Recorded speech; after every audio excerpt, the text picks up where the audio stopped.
Okay. So, Joanne, what have we got here and what's going on? So we're here on the, I think it's the 30th of July, it is, isn't it? 30th of July, Saturday. And we're talking to Simon Parks. Hello Simon, and thanks for talking to us. Now, we'd really love to hear your fascinating story, and maybe we could start at the beginning of your earliest memory. All right, Joanne. My earliest memory would be prior to being born, probably a 6-month-old or 8-month-old baby. And all I have on that is a face that's projected into my mind. It doesn't actually come into the womb, it's projected into my mind. And I become aware, I realise that there's a lot to the world, that there's, I've been sleeping, I had no form, and this face appears. I don't know any dialogue, I can't remember any sort of conversations or anything like that, but I'm just extremely happy to know that there's a lot more to the world than I was aware of. And then the face just goes, and then I have no more remembrance. And can you describe the face for us? Like a kite shape, like a traditional kite shape. That's how I would, like a triangle inverted. Right. Imagine like that. And with sort of human features on that. Very kite? much so. Yeah, very much so. Yes. Okay. Yeah, and I wasn't unhappy. It was a very pleasant experience. Yeah. But that would be the earliest one. From being born, probably about 6 months old, the first memories I have of being in the cot, and then I'm on my back looking to the right, and I can see the slats of the cot, and then these two green, just describe them as stick things, just like bean poles coming in. But because I'm quite young, I can't actually sit up. But the next thing I'm aware is some movement above my head, and then I look, and then there are two hands coming down to get me, and they're green, only 4 fingers, and they're not like Mummy's hands, because Mummy's hands are pink and Mummy's got thumbs, there's 5. These are green, pointed, and there's 4 of them. And then they disappear. I'm picked up round the middle. Doesn't hurt, just very firmly gripped. And then as I lift, my head goes backwards, so I don't have any view of the creature at that point at all. I'm just lifted straight out of the cot, and then turned upwards, and my head then falls forward like that. It doesn't hurt me. And then I'm old enough to be able to lift my head up, and I'm looking straight into its face. And researchers refer to them as mantids. Ah, okay. So it's green, it's got very huge eyes, 2 tiny little holes for a nose, a very thin slit mouth, and it actually enters my mind through my eyes. It sends a message which I feel going down my optic nerve into my brain, and it says, "I am your real mother. I am your real mother. I am your more important mother." And did you have a sense of peacefulness, or how was that? How did that? No, I was just extremely happy. I had a feeling of falling. If you imagine falling down a well. Oh yes. So you're falling down a well, but you're not scared. It's just that you've lost control, if you like, and you just falling. But at no point was it a threatening feeling. And the message was, "I am your real mother. I am your mother." And that's all that memory will go to. I have nothing else of that. So that would be about 6 months old or 8 months old.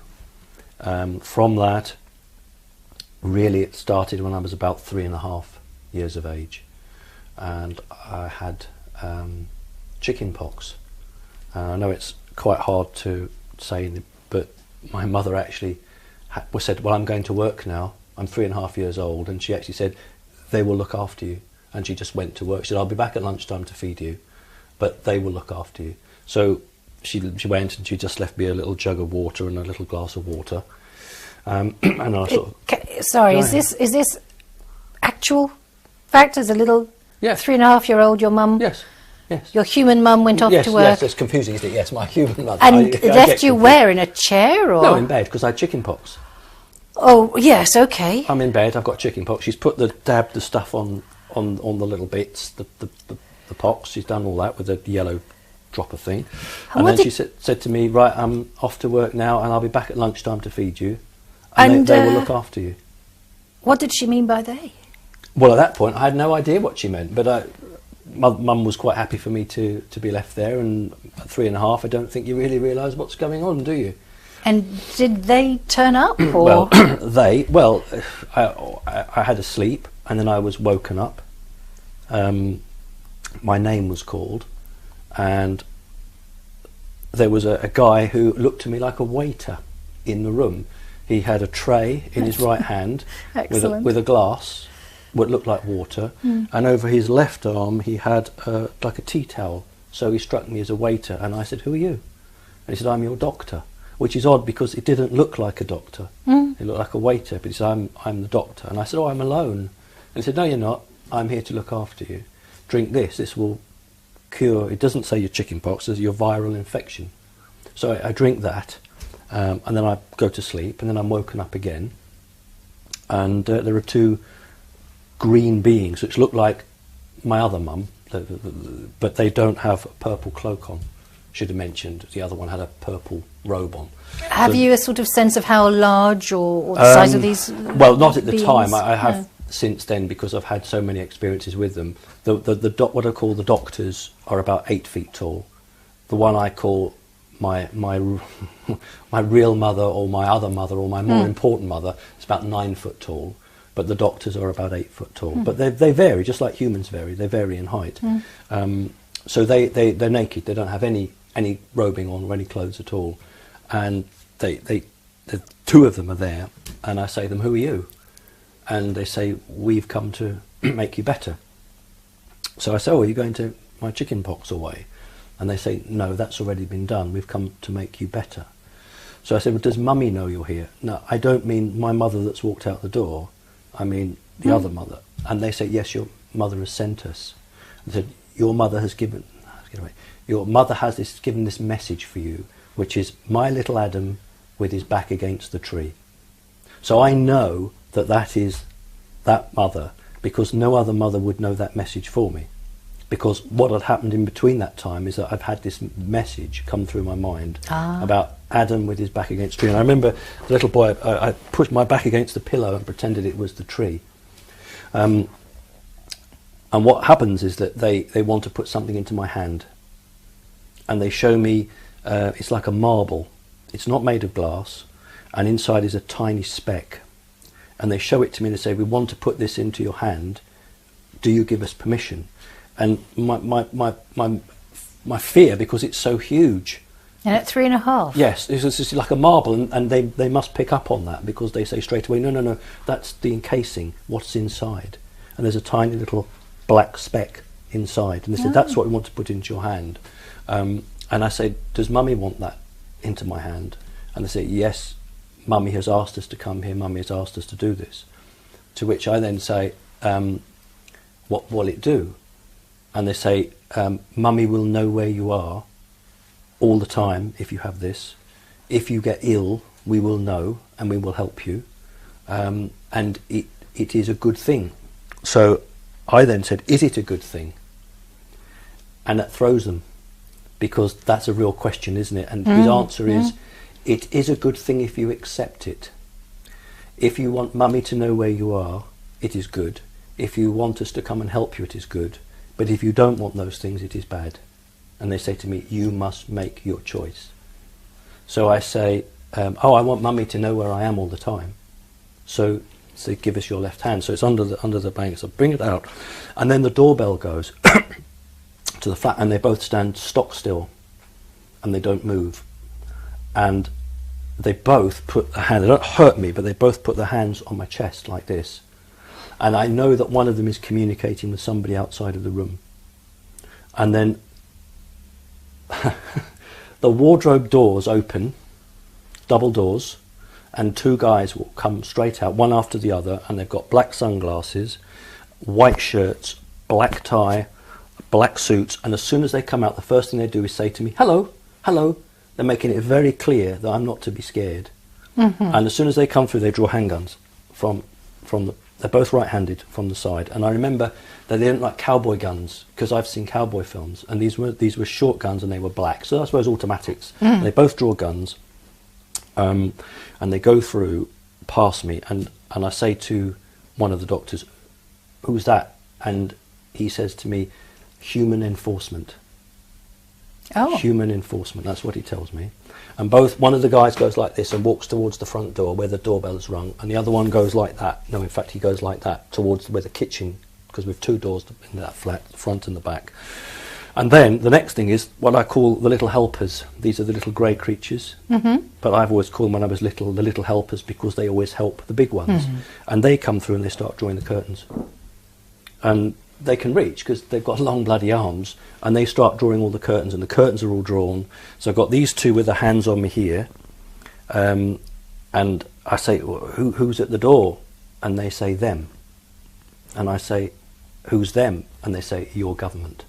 Then the doorbell goes again, and then I'm told, don't telepathically communicate. How to explain this? When you telepathically communicate in their world, you send out a wide frequency, which anyone can pick up on, but you can actually make it into a pencil beam, so you can direct your communication to one being without others, and they say to me, use that because we don't want the others to hear that. So I'm told that. And then what one says is, if danger threatens, Mummy will come with many soldier guards, and we will take you to a place of safety. The doorbell goes the 3rd time, and they're probably quite stressed. I've never seen them quite that tense. Anyway, what happens is that one of these guys, this human enforcement, has gone to the back door, and we had a curtain that covered it, and he's moving it and he's looking, and then he starts making hand signals to somebody outside. And I remember thinking, why doesn't he just use his mind? Why is he doing physical hand signals? And I think, oh, he's a human, so he can't. And then he's moving the curtain more and more, and then I get to see what's out there, and it's person that's dressed like him, but his face is, all the skin is all sucked in. So I'll do it.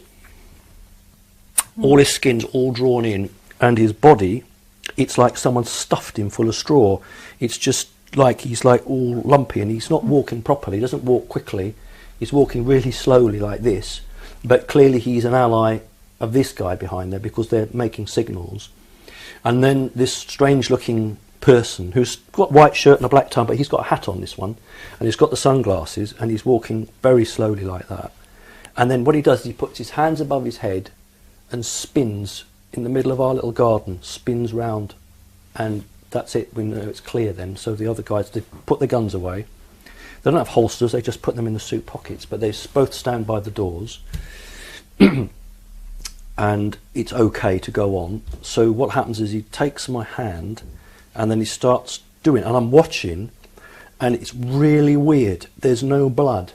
When it goes into the hand, this thing, there's no blood, but the skin, how can I describe it? It's like... You see it moving from the inside. Yeah, it's like the skin all goes up like that. God only knows. And I start sobbing, because it doesn't hurt at all, there's no pain, but it looks so weird.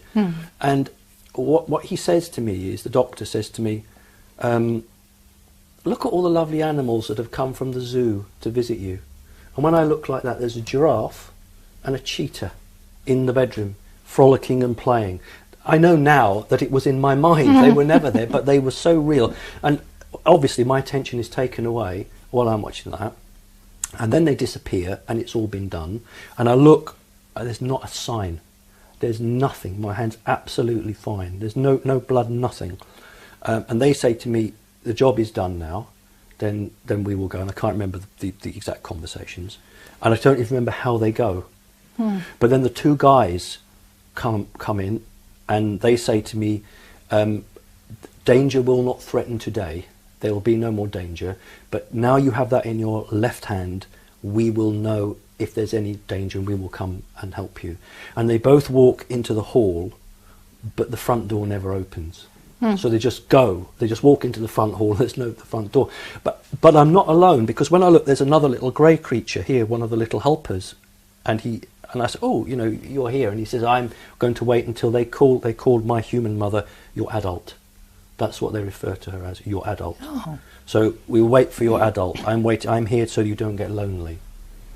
And nice. Can I just ask, the 2 guys, were they human looking as far Very as much you so. can They had American accents, slight American accents, not heavy, because I was very much into cowboy films, and I noticed that the guns didn't look like the Wild West guns, but the accents were certainly American, and I identified those. Very human, yeah. And when they came through, when the wardrobe doors opened, they were really, really friendly. It was, hello, hello. Because that immediately wanted me not to feel worried by them. And the Dr. Mantis referred to them as human enforcement. So they were humans. There was no question of that. But how they got through the wardrobe, I don't know. I don't know. But when you're 3.5, you accept it. I just thought, well, that's fine. You've taken on an awful lot of information for a 3.5-year-old. That's amazing. Well, I think what I would say is that when something's that in your life, you know, if you spend your life and you're 3.5 and you just go to the shops with mummy and you play with your toys, when something like that happens, it does tend to indelibly on there. And also, I think that whatever had been happening to me, I mean, I can only remember, as I've described to you, the memory before being born. But I don't know what's happened between being born and 3.5. Yes. I'm clearly not scared by these creatures. I'm quite happy with them, and I'm actually asking them who has sent you. So that doesn't sound to me like that's my first visit with them. No. And then the little grey creature, and I say, I know who you are. I don't mean individually. I realise who the grey creature is, and I say to it, you should just do. And he says to me, I should. So then I push my half glass of water towards him and I say, fill it up. And he says, but it already has, I can't remember, it's half full of fluid. Why not drink that first? Then I will fill it up. And I say to him, fill it up. Just fill it up. And he won't. So I say to him, I will end your existence if you do not. So he fills it up. And I leave it there, and then he says to me, but you don't drink. And I say, it is not your place to tell me what to do. You should just do. And he says, I should. So we've come right full circle. They're very, very, very difficult, these grey creatures, very difficult. And then he says to me, your adult returns. I can't hear anything, but then I hear the key going in the lock. And what happens, he changes before my eyes. He's got a very much an egg-shaped head. It changes and it goes round. His eyes, which are wraparound, go into circles, and then it starts blinking. And then a beak appears here. His head is round, and he has wings, and he turns into a huge owl on the end of my bed. Turns, flies away, but as he flies away, it gets smaller and smaller and smaller until it's the size of a dot on a book, the full stop on a book. And the window's open about that much, but the dot doesn't fly through the gap of the window, it just disappears before that. And then my mother comes in and says, hello, how are you? And I said, that's fine. And I want to show her my magic colouring books that I've been painting, but she doesn't look at them, and she never looks at them, and she's never interested. I always remember that, but I show her anyway. But then she sits and she eats with me, and she says, I don't have to go back to work this afternoon. I've been given the afternoon off to look after you, basically. So, and that was that memory, and I would have been 3.5 because that's when I had. And did she say anything about had they been or? No, and I've got no more memory. That's it. So I don't believe we talked about it. I don't know if I remembered very much, and for how long I would remember from that. So that was 3.5. The next one again before I would have been 4. I'm on my own in the house. I don't know why. And then a strange, what I call a star-shaped creature. It's silver-coloured.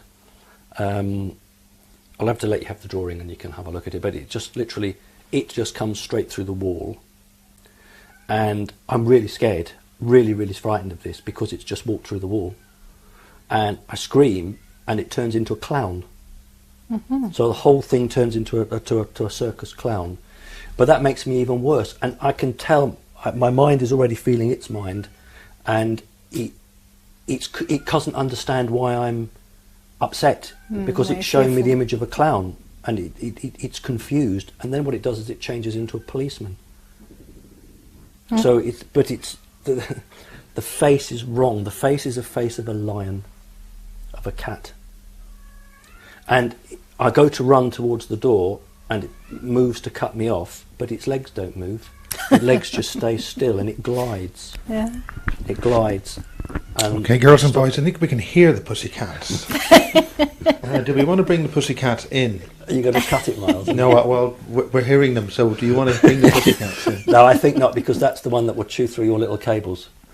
Right. Okay, well... Will you go on your lap, No, perhaps? no, it's tiny. Oh, we can let the cat in, but you'll be worried about the cable. All right, well, look, we'll give it a go. You obviously want me to.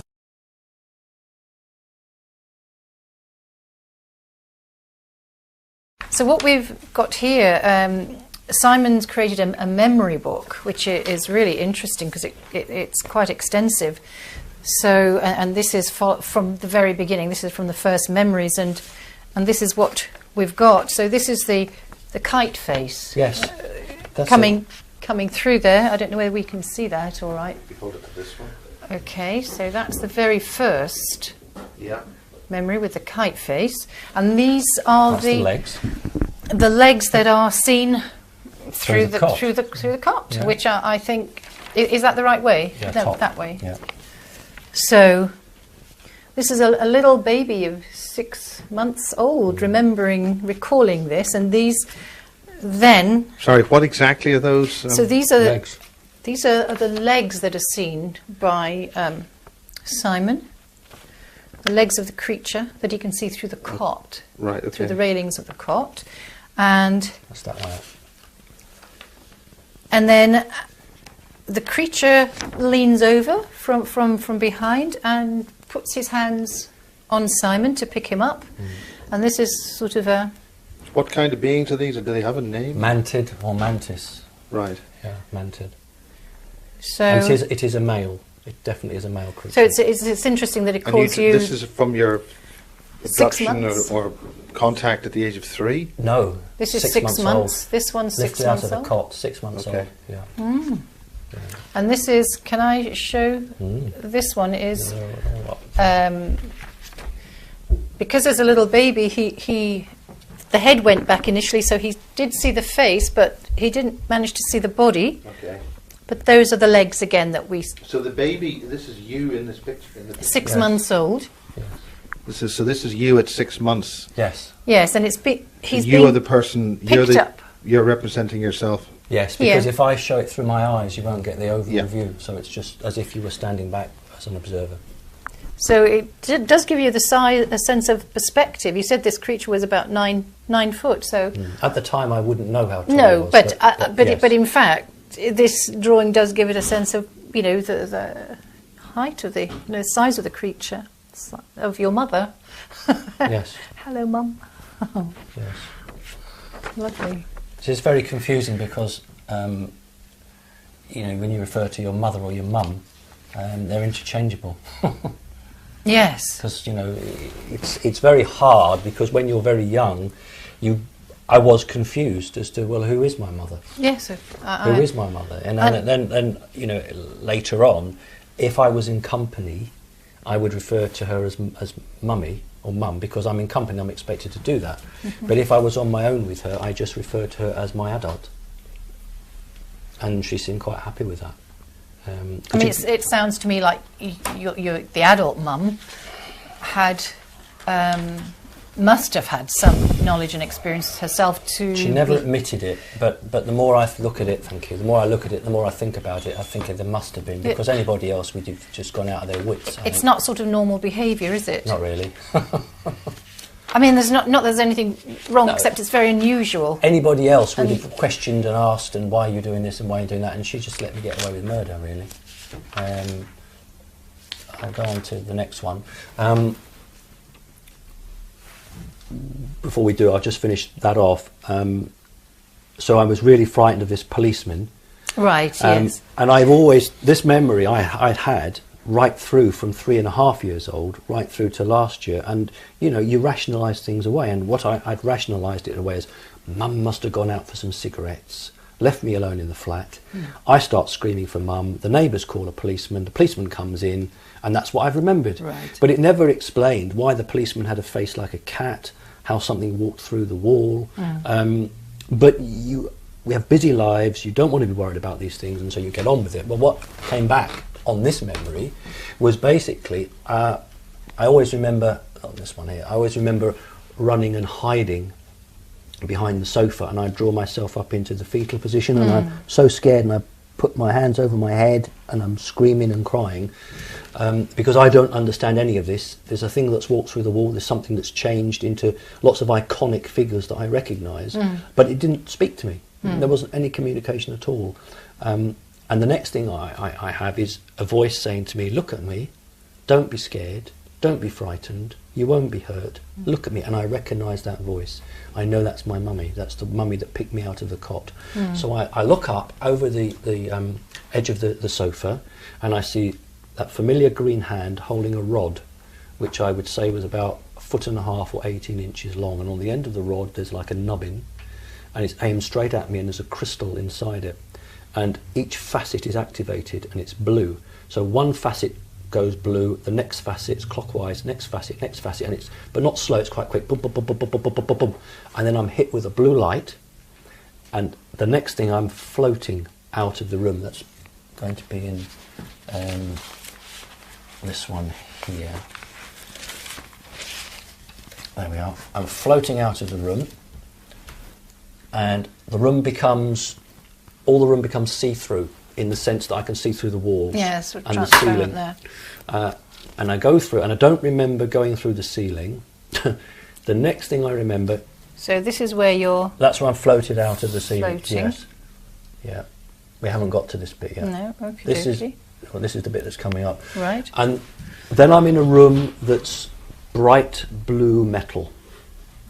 And there's only one piece of furniture in it, which looks like the same sofa that I was a minute ago, and I'm sitting behind the sofa in exactly the same position, in the sense that I'm behind it but my legs are up, and there's a dear old lady sitting next to me stroking my face, and it's a very important, turns out to be a very important pattern. It's 1, 2, gap, 1, 2, gap, and it's this same routine.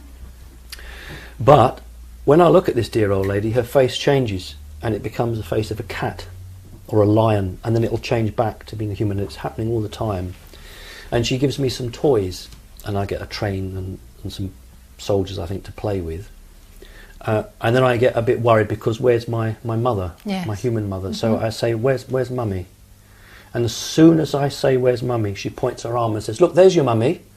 And sure enough, there's my human mother walking toward me. But as I look at her, her face changes, and it changes back to my other mummy, my green mummy here. There's the face change here, and this is the change. Sorry, let me just show that there. So on this one here, this is the face changing between the dear old lady and then the lion face. And then when I say, where's mummy, there's my mummy coming in, but her face changes back to the other mummy. And what the message that comes to my mind is, I'm told, as I see that face, that's your mummy, your human mummy, but I am your more important mummy, or I'm your real mummy. So each time I'm seeing a face, I'm getting a message, but my human mother's face stays up for shorter and shorter periods, so that the green manted face stays longer. And then I run up... Sort of programming you. Yeah, I suppose so. I'm getting used to it. And then I run up when he's in his full manted guise, and I accept him, and I say, mummy, mummy, mummy, look at my toys. And he is so pleased that I've accepted him. He reaches down, picks me up, lifts me up, and as I put there, he says, you are truly loved, you are special. And then he hands me a gem, a beautiful jewel, and he says, Simon, look at this. And it's a beautiful jewel. It's about the size of a grapefruit. I have to use 2 hands because I'm only little. And he says, that's the first time and only the second time in all my encounters where they've used the word Simon. So he says to me, Simon, look at this. And he asks me, what do you see? And as I take this beautiful jewel, it's like a diamond. It elongates, as I'm holding it, into the shape of an hourglass. And inside is what I would describe, it's not a nuclear explosion, I don't mean that, but think of a mushroom cloud. It's like a mushroom cloud. And I look at it and I say, mummy, mummy, mummy, that's the earth, time and me. And I can't remember if he's very happy with that or asked me for something else. Yeah, time, that's the earth, and that's me. So he's quite pleased with that. And then we go on a journey. So that's that bit. Yeah. Which is right at the bottom. Okay. Yeah, so I've obviously passed whatever test that was. There we go. So this is the last bit Yep. to do with the jewel, which is depicted here, which goes into an hourglass. And then the meaning, Yes. which is you, the earth, It's time, and time. Yeah. And then I'm clearly not in my home because this is the first time I've encountered these. I've encountered them several times. They are transportation discs. They're about 6 foot in diameter, thin metal, maybe about 3 inches in thickness, and you stand on them in the centre. And then I can't make them fly, but they can make them fly with their mind. There's no engines, they just literally levitate and go along. And so we're travelling on that, and I'm very scared, and I hide myself into his cloak, and he puts his arms around me, because I don't like that. I hide in Mum's cloak, and above the ceiling is metal with ribs. It reminds me of a mine shaft. So as we're going along, there appear to be these metal ribs in the roof. So this is on the craft? No, it's a flight. It's a small transportation disc. Oh right, so you're not. Are you inside something? No. You're just on it. Imagine a frisbee. Yes, you're. Yes, stand so on a frisbee and it just goes. Okay. But they fly it with their minds. Yeah. And the next thing, there's obviously lots of gaps here, but I'm put on a table. I don't mean I'm put on it. I sit at a big, like a kitchen table, and I'm given a paintbrush, a little jam jar with water in it, and a set of paints. And around the table there are lots of other creatures, but whenever I look at their face, all I see is a blob and 2 beady eyes. I can't take in the faces. Must be so horrible. So there's just blobs, but his face is fine. I can see his face. And he asked me to paint a picture. So I paint a picture, and I use just 2 colours, blue and green, and I paint 2 rolling hills and a tree. And I don't colour in the bark of the tree trunk, and I just do the green tree. So, and then Mummy says, "What's missing?" And I say, "Me." So, just, "Do you want to put yourself in?" I said, "No, I haven't arrived yet." So that's fine, I've done that.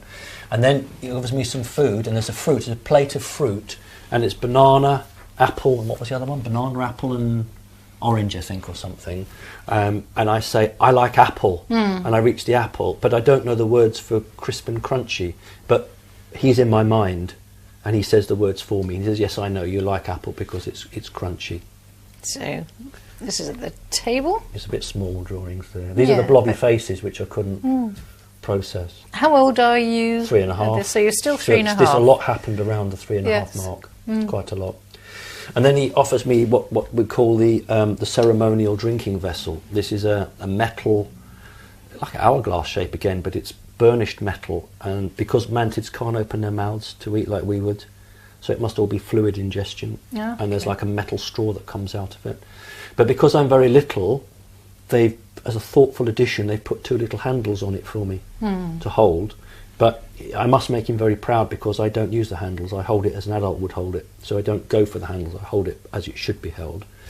He said, "Here, this is for you." That's there. That's the special. That's the special. It's a ceremonial drinking vessel. You only have that during ceremonies. So I have that. And then I'm taken to see something rather unusual.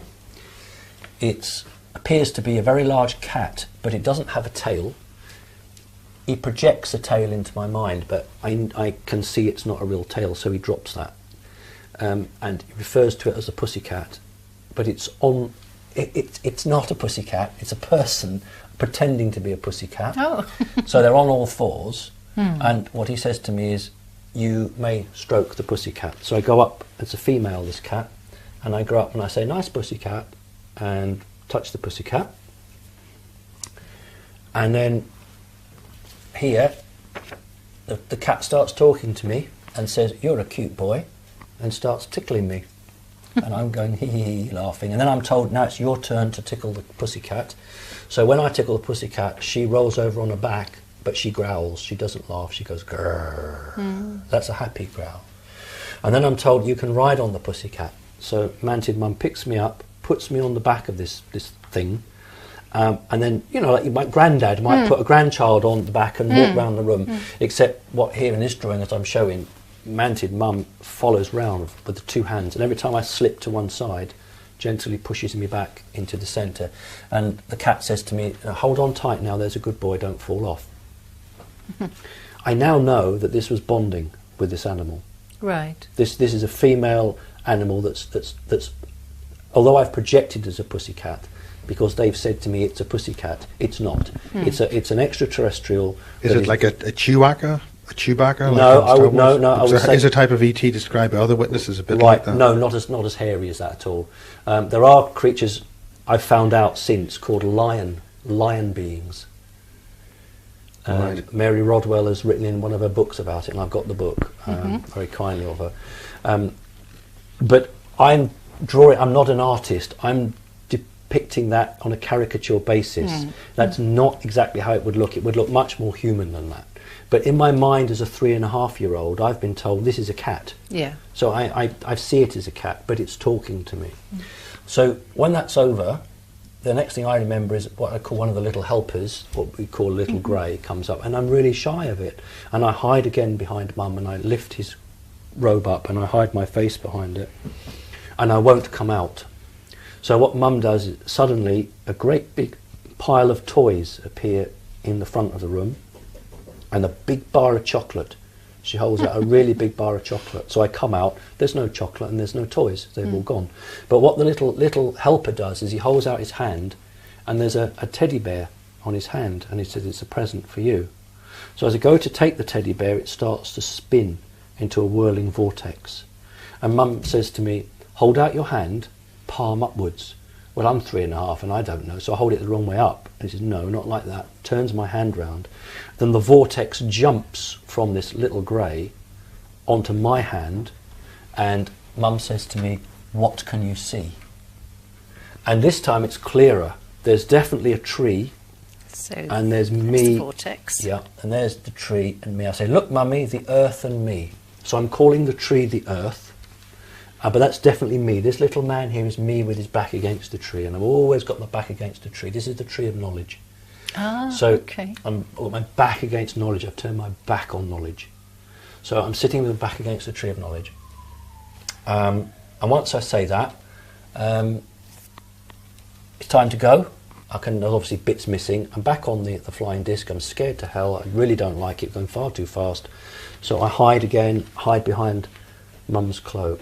Now, what's interesting is that my human mother told me up to the age of about 5, when we used to go out to Brighton to do the shopping, or she'd stop and meet a friend, I would run behind my mother, lift her skirt up, because she would always have a dress or a skirt on, and hide my face behind it. I now know why I did that.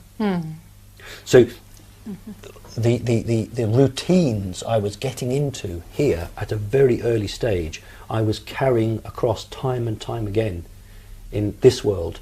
So I would do things which I'd learnt or seen in that world. You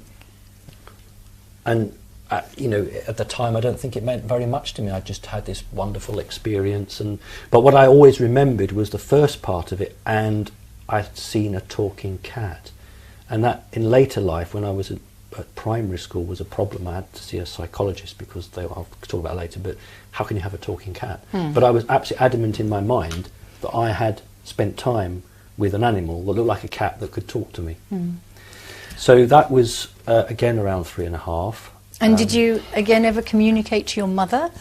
No, I've no recollection of that at all. No, not at all. I mean, you know, you'd think that if Mum had gone out for cigarettes and a policeman had been called, there would be some sort of investigation or something, and I have no memory of any of that at all. And as a kiddywink, you know, being scared about flying on the disc, the speed of it, you wouldn't have said anything to your adult mum in any way, or about I really don't know how much of that I would have remembered. Yeah. I really don't know how much of that. But today I can't go on an airplane. I'm absolutely terrified of heights. Oh, really? I can't fly. I can't even go high up.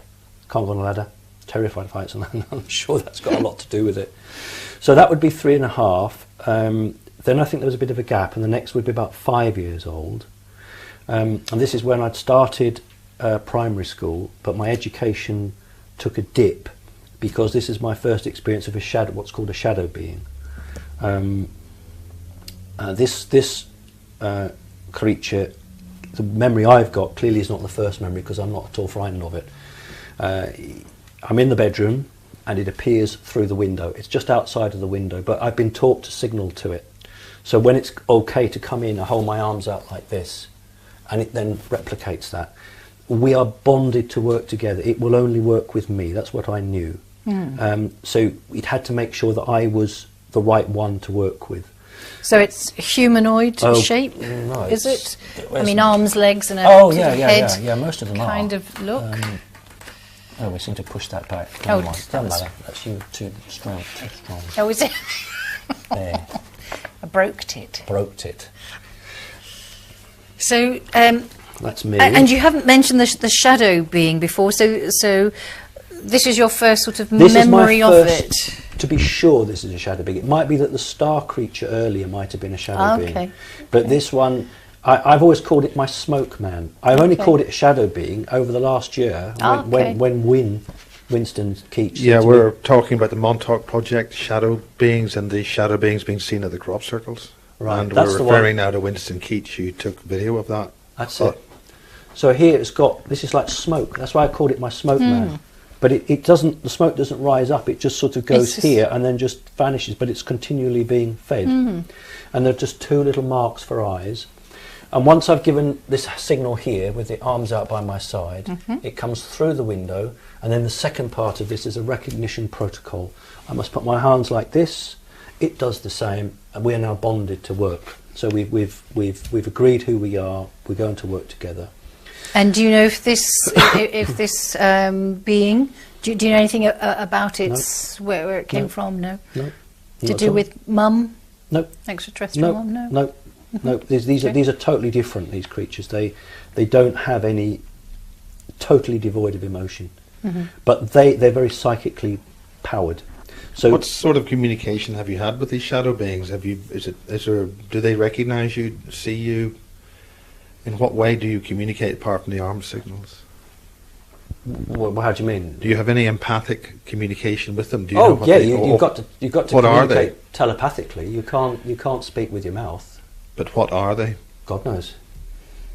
God knows. All I know is that they're energy beings that they're not like a living creature. That's all I can tell you. They're not like a living creature. They could be something that is created by an even more powerful creature. Like a projection. Yes, it could well be, because they're not like us. They don't have a cardiovascular system or anything like that. What makes you say that? How do you? Because I put my arm through it.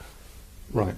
So you could just put your arm through them. There may be also a stepped down version through the dimensions, of a more substantial being, and this is how they can project through. I mean, who knows? I suppose I really don't know. I mean, when you're that age, 5 years of age, you've got to remember that when you're either in their world or when they're with you, we won't have time to do it, but they go into your mind, and progressively, depending on what they need to do, they can actually take control of your mind.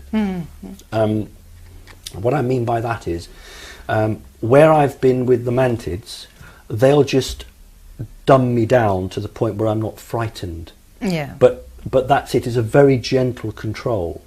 Other creatures will try and take all of it, and I have one instance where I got really peed off because this creature was too much in my head, and I actually turned my back on it. Yeah. But back to this one. So he said to me, "I've come to make you better. I've come to make your mind better." And I say, "Am I sick?" He says, "No, not make you better in terms of being sick. Make you better in terms of making you better." Well, that doesn't mean anything, but that's what he said. And what happens is that he says, "Copy me," and he'll put his arm up to a position. Imagine you're looking at the face of a clock, 3 o'clock, 4 o'clock, and I had to do the same. When I'd done that, he'd then put his arm down and put his other arm out to another position, and then I had to copy that, and he got faster and faster and faster. So his arms are going all these different positions like this, and then I'm having to match him. And then over several visits, because this isn't just one, over several visits, what was happening was that I was catching him up to the point that I was at the same time of him. So as he's moving his arms, I'm at the same time. And then what he did is put his arms down, but I had to still move my hands to the positions in his mind he was sending his hands to.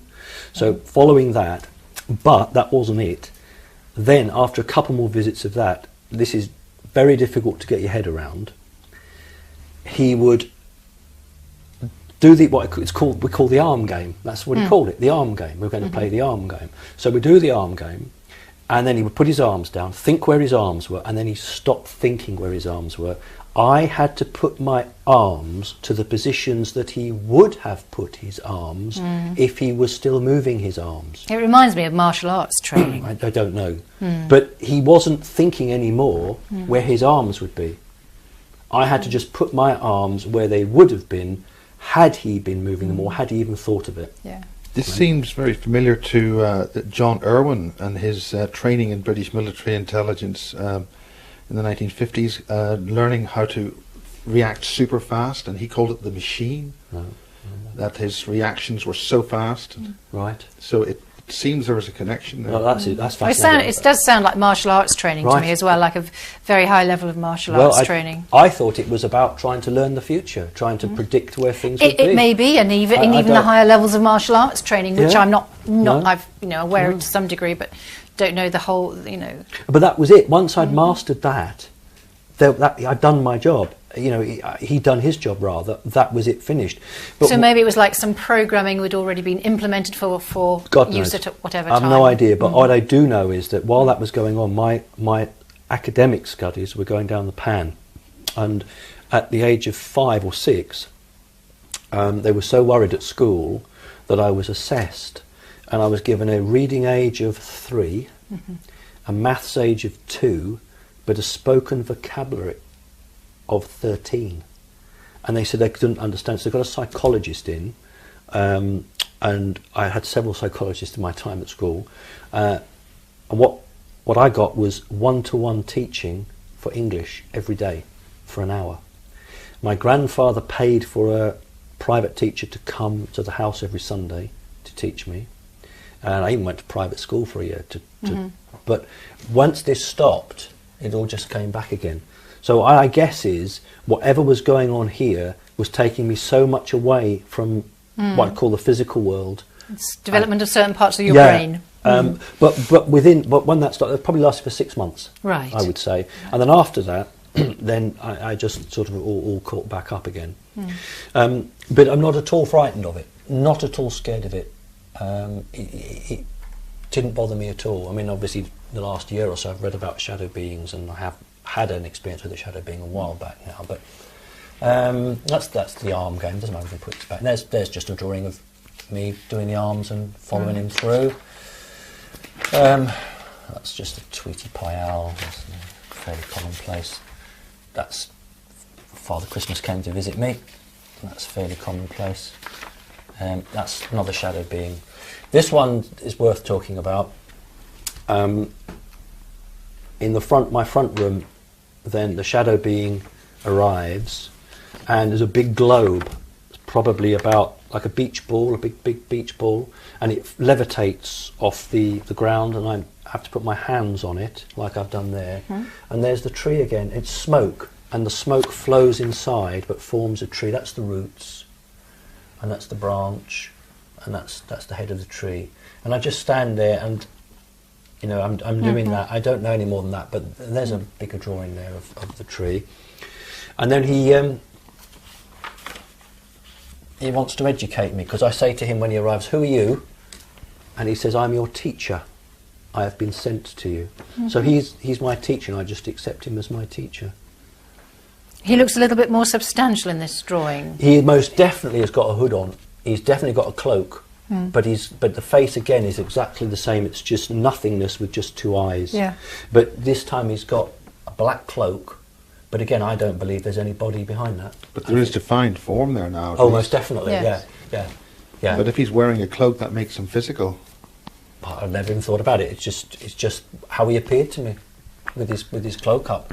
And again, he's not threatening. He's quite open with me, and I will relate, because this is one of the first times I get any insight into what the hell it's all about. That's just a more detailed. That's the inside the globe. It looks like some intestines, actually, with Oh, thank you. with a brain. No, this is the tree. This is the foliage. That's the trunk, and that's the roots. And it's very much like the crystal that I was given when I was 3.5. So you're generating this using your thoughts? No, I don't think so. I think he's putting that into that sphere. What do you have a sense of what it means? What you're At that doing? age, no, I don't. All I know is that's the earth.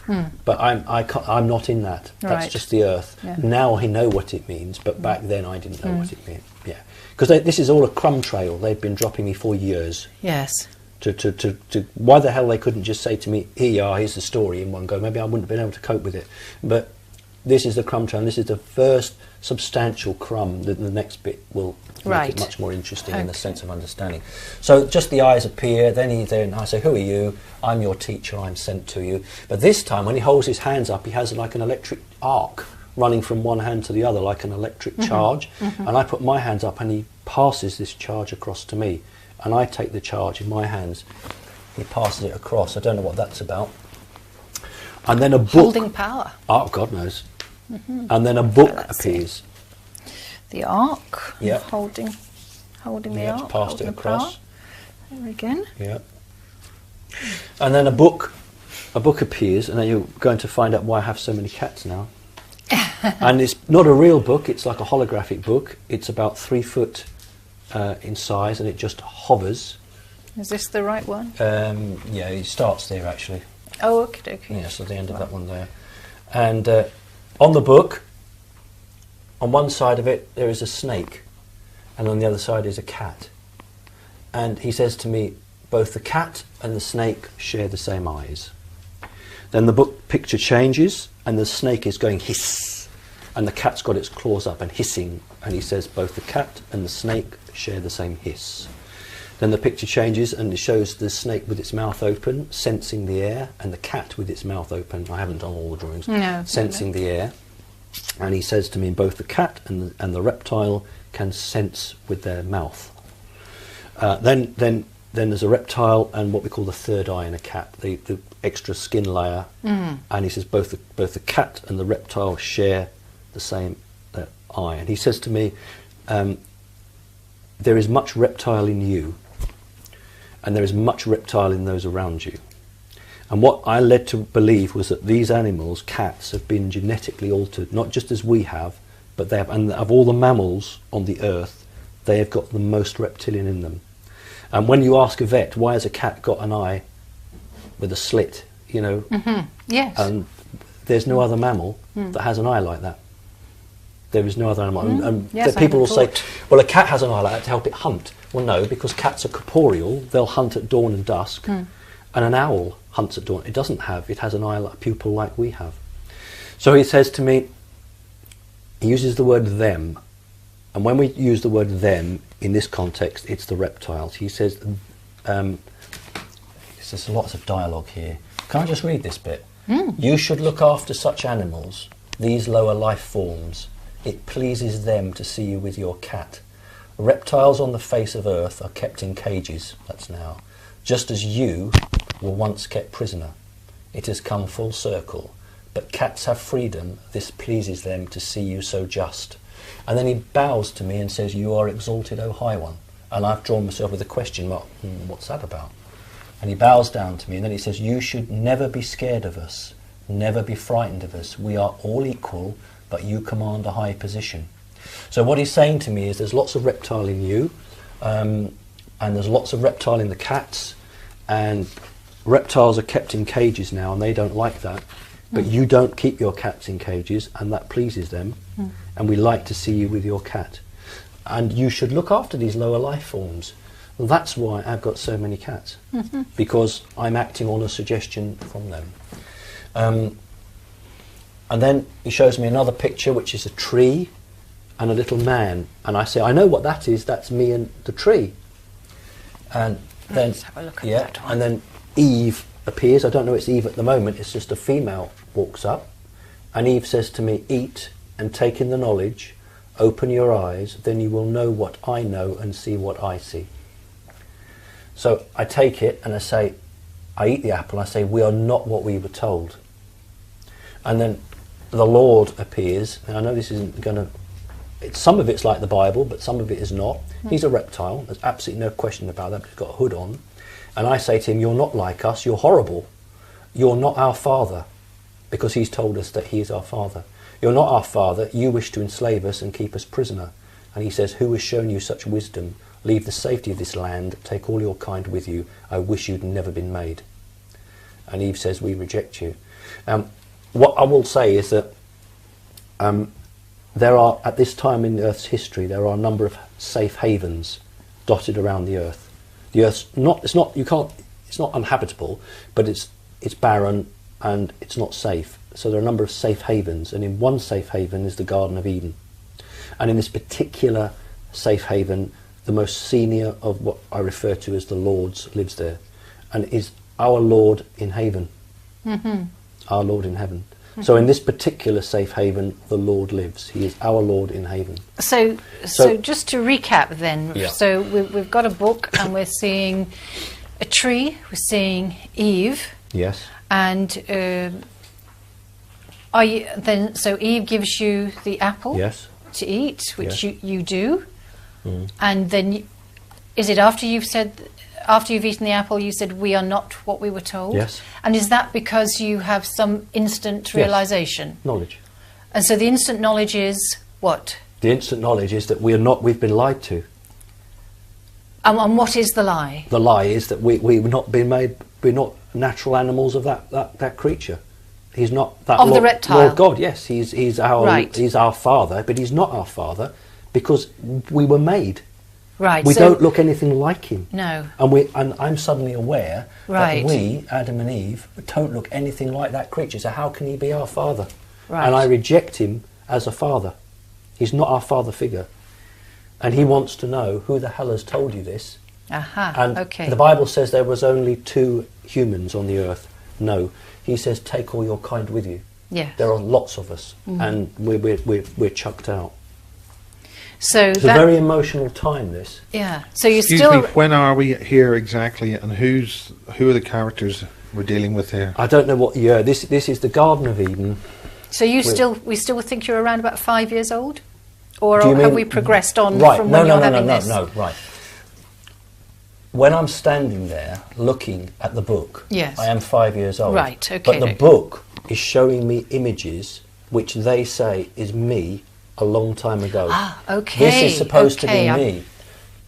That's probably me because it's so difficult to explain. It's hard to do it in a structured way. But that is me.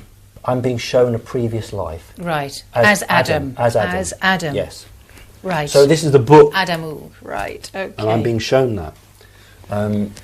So your realization then is really key to human development, in a way. Because if you... not development, how we came about.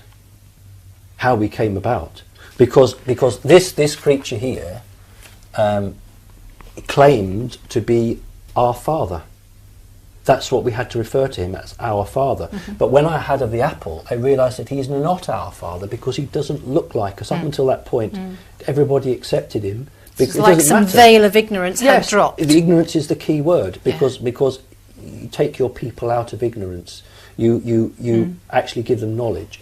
And he could have had us all killed, but for some reason doesn't and says, go, leave the land. Perhaps assuming that we will die anyway without support. And maybe if he was part of some you were part of his genetic testing, programming, or whatever, then he doesn't want to see his work destroyed. Know, but there's definitely a thread of reason why he won't.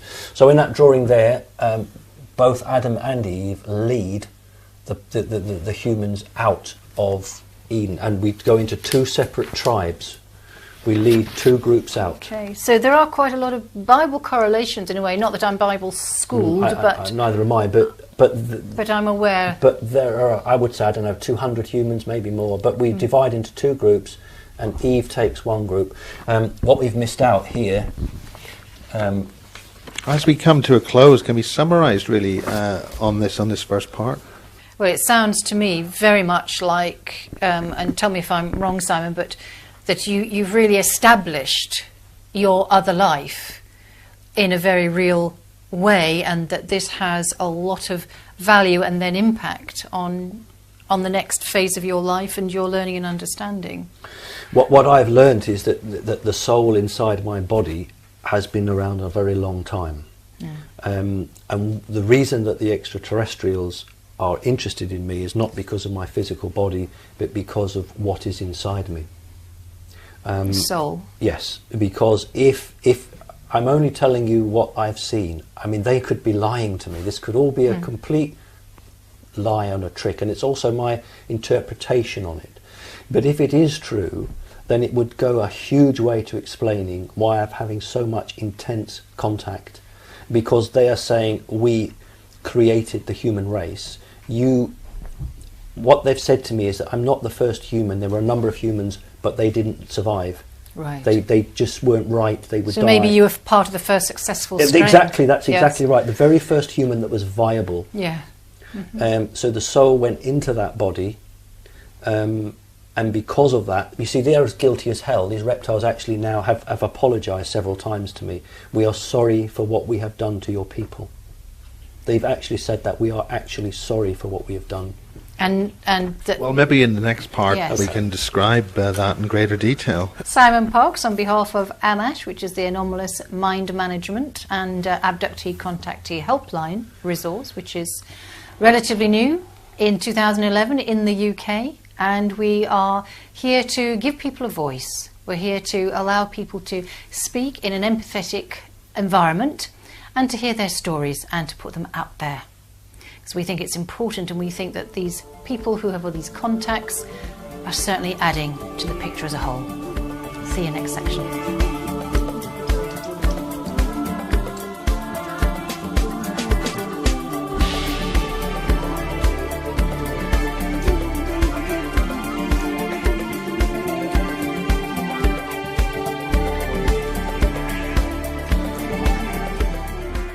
It doesn't say your chicken pox, it says your viral infection.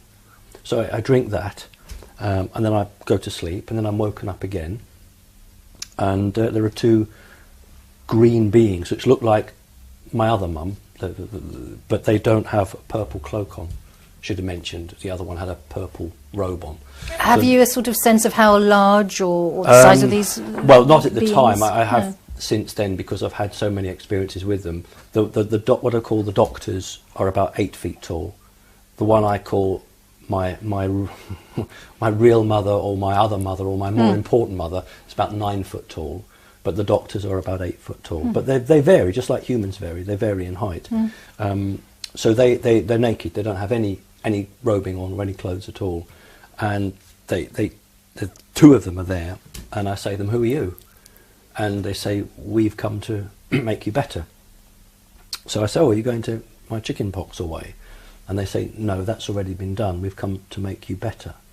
So I said, "Well, does Mummy know you're here?" "No, I don't mean my mother that's walked out the door. I mean the other mother." And they say, "Yes, your mother has sent us." I said, "Your mother has given this message for you, which is my little Adam with his back against the tree."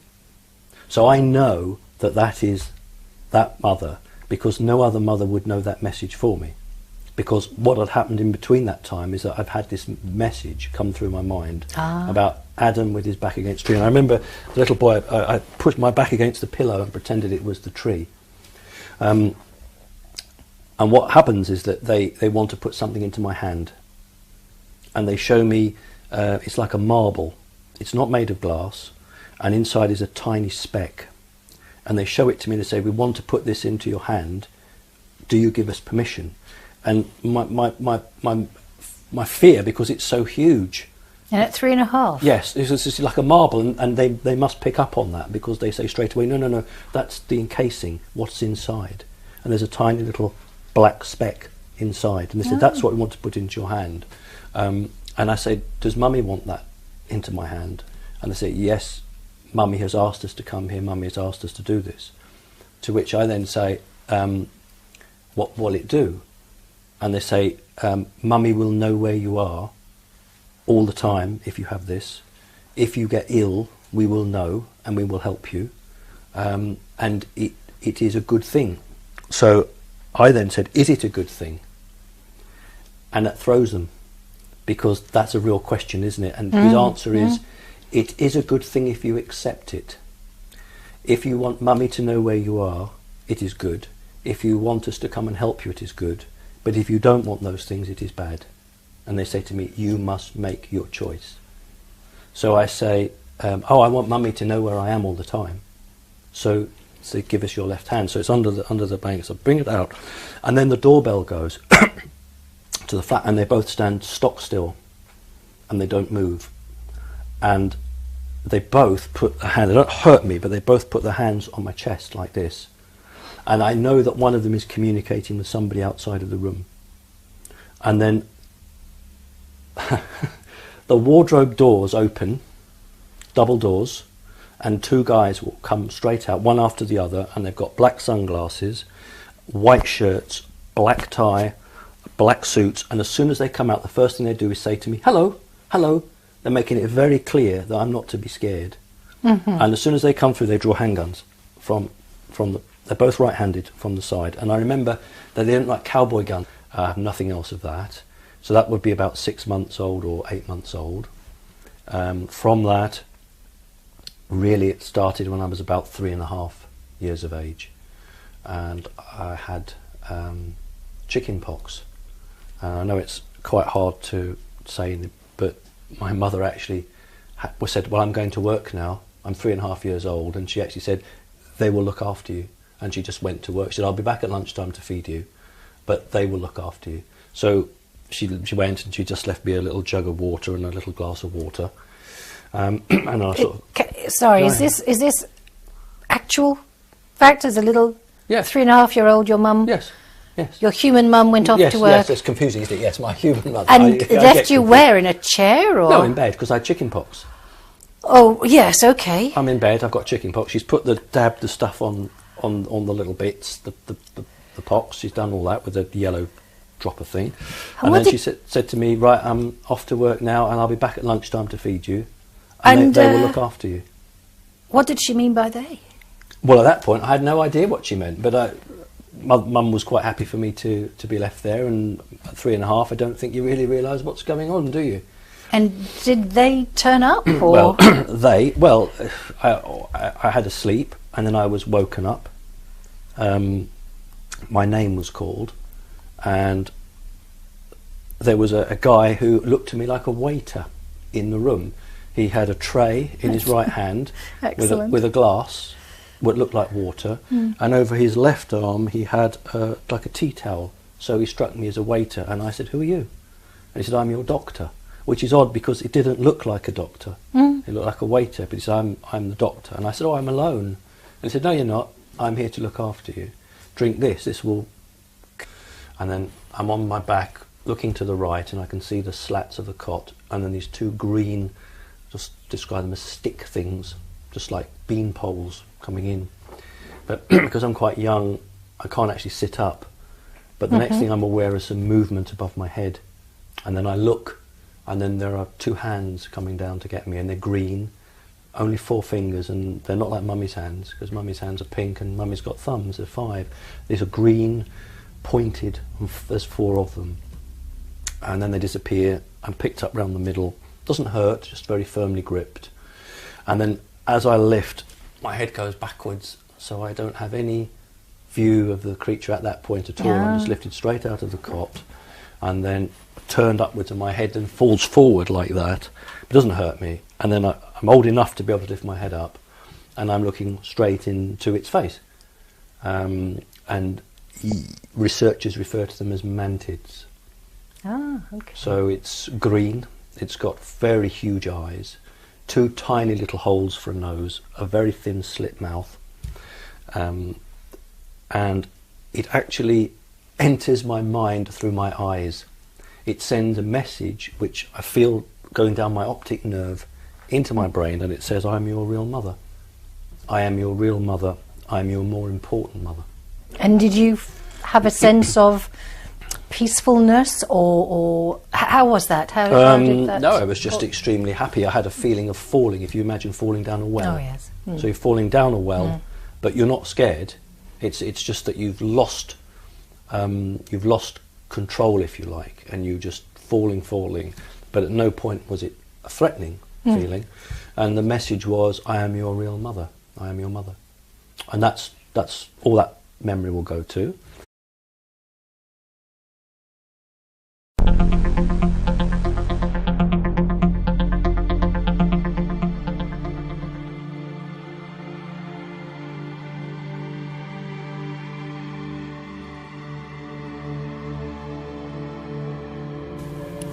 Okay. So, Joanne, what have we got here and what's going on? So we're here on the, I think it's the 30th of July, it is, isn't it? 30th of July, Saturday. And we're talking to Simon Parks. Hello Simon, Hello and there. thanks for talking to us. Now, we'd really love to hear your fascinating story, and maybe we could start at the beginning of your earliest memory. All right, Joanne. My earliest memory would be prior to being born, probably a 6-month-old or 8-month-old baby. And all I have on that is a face that's projected into my mind. It doesn't actually come into the womb, it's projected into my mind. And I become aware, I realise that there's a lot to the world, that there's, I've been sleeping, I had no form, and this face appears. I don't know any dialogue, I can't remember any sort of conversations or anything like that, but I'm just extremely happy to know that there's a lot more to the world than I was aware of. And then the face just goes, and then I have no more remembrance. And can you describe the face for us? Like a kite shape, like a traditional kite shape. That's how I would, like a triangle inverted. Right. Imagine like that. And with sort of human features on that. Oh, very kite? much so. Yeah. Very much so. Yes. Okay. Yeah, and I wasn't unhappy. It was a very pleasant experience. Yeah. But that would be the earliest one. From being born, probably about 6 months old, the first memories I have of being in the cot,